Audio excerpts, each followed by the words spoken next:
d'entre eux ont réapparu dimanche dernier lors du rassemblement Place de la République à Paris. Les Iraniens et les Iraniennes présents leur ont donné une grande leçon de laïcité. En signifiant à Madame Rousseau qu'elle n'était pas la bienvenue, ils ont rendu clair pour tout le monde cette évidence: on ne peut en même temps être pour le voile à Paris et défendre celles qui brûlent leur voile à Téhéran.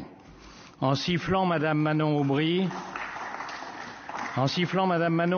ils ont signifié qu'un parti ne peut en 2019 marcher avec les islamistes et en 2022 soutenir les victimes de la République islamiste. En un mot, ils nous ont montré qu'on ne peut être à la fois communautariste et universaliste, il faut choisir.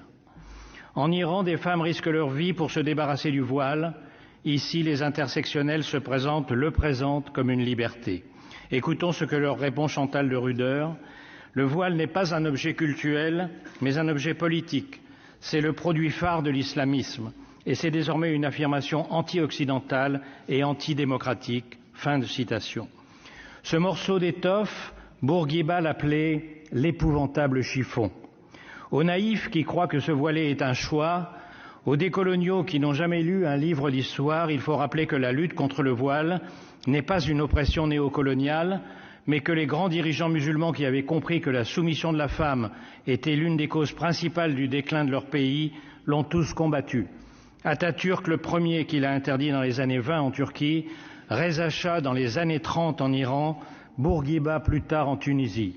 Nasser en Égypte s'en moquait publiquement devant le grand mufti d'Al-Azhar. Ce combat qu'ils avaient gagné a été perdu depuis la révolution islamique de 1979.